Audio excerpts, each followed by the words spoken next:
In today's video, we take a look at a woman who does not want to be strong and independent anymore, and this woman who asks the guy to pay the bill and he refuses.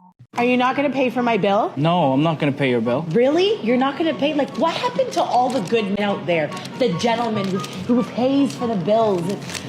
You really not going to pay? Like, not even half? No, I'm not paying anything, not even half the bill. Really? You should be ashamed of yourself. I cannot believe this right now. Why can't you just pay half? I don't understand. I don't even know you. Who are you? Why you gotta be so cheap? Like, just pay for half. I don't even know you. What, have we ever met? I don't know you. You know, I don't want to be a strong, independent woman. I think we have enough strong, independent women. I'm going to take it to the next level.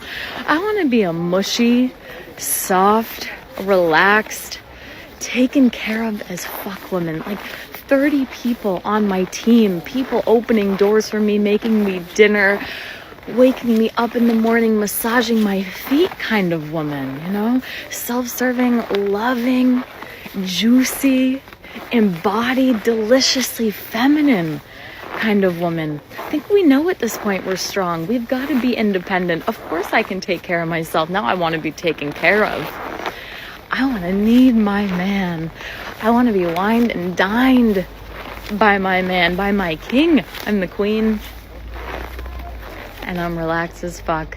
And I know who I am. Let's take this to the next level. What do you say? Juicy, embodied feminine women is code for I am lazy and pathetic and don't want to do shit for my man, but expect him to treat me like a queen when I won't even make him a home-cooked meal. And this is why what 50 Cent said is completely true, as seen in this clip here.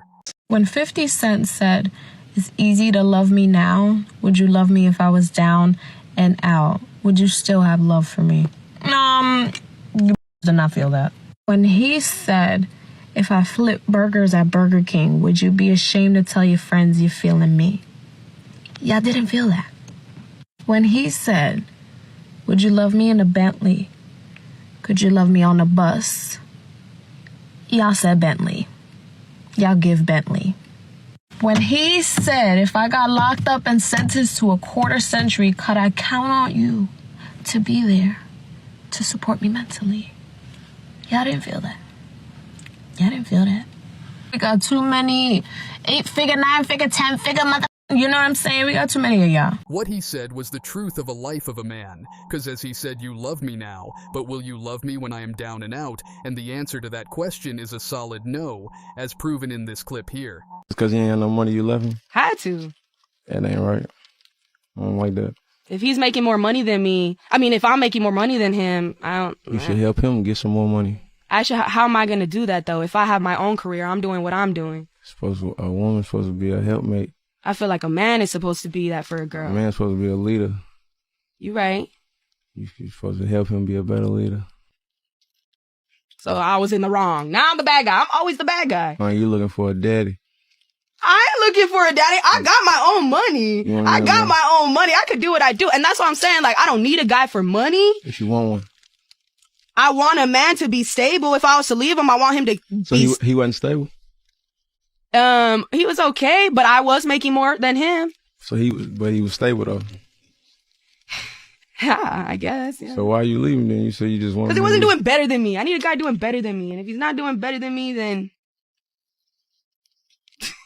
I guess. Created a generation of narcissistic women. And what's happened is the rise of social media and the rise of online dating and the rise of feminism has taught women that they are not to blame for any poor choices. Every poor choice is glamorized. So if you want to be a sex worker, it's great. If you want to post in bikini pictures online, it's fine. If you want to be with it, every poor choice is glamorized. And every internal reflection is seen as gaslighting yourself. So they've even got terms for internal reflection to prevent it happening. And so what will happen is they are trained to not reflect on themselves because we've been told we've been oppressed for so many years.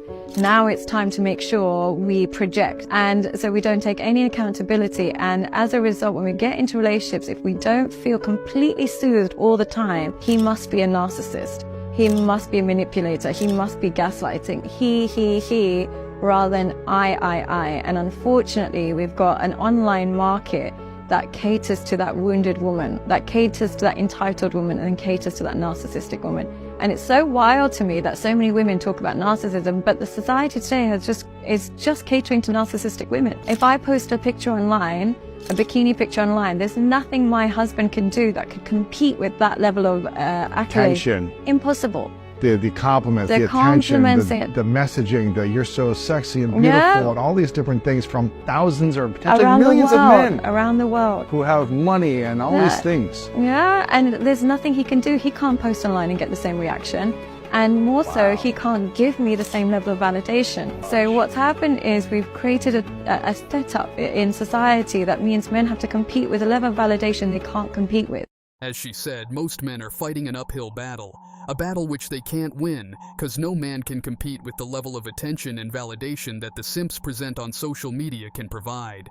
And because of that, most women never learn how to develop their decision-making, and then they either remain single, or even worse, become a single mother. Single mothers are literally the worst parents on the entire planet. That's the first thing. And statistics back that. So over 70% of young men that grow up under a single mother in particular, end up in prison. And I think, if I'm not mistaken, 68% of young women that grow up under a single mother in particular end up a single mother herself. But when it comes to a two-parent family and a single father household, a young man has a 90% chance of never going to prison. And that is one of the biggest differences why we men have to go get our children from these freaking women. That is an issue, because the reason why so many of us are messed up is because we were all, or most of us, were raised by women, which are the worst parents on the entire planet, statistical wise. And still, there will be a group of women who would argue that these stats are false and single mothers are better than single fathers, which, as he said, is definitely not the case. Still, you get to see women like her who are hell-bent on becoming one because they are just so deluded. Okay, story time of when I got ghosted, and I to this day feel embarrassed. Okay, so I was talking to this guy. He's from UK and I'm from Sweden. Everything was good, like we talked for a few months. It was getting serious, like he had a proper job, like he had a business, everything was like good. And we come to the point where like it's getting serious right now. So he's asking for my mahar. And I was being nice to him. I literally told him 20k, that's it. This guy started laughing in my face like nothing. He started calling his friends and asking them would they ever pay 20k mahar, and his friends are like, no, what the hell, is she gold, da da da, is she a diamond? And then obviously after that I was thinking everything is good, like he was just joking. Next thing I know, I'm blocked.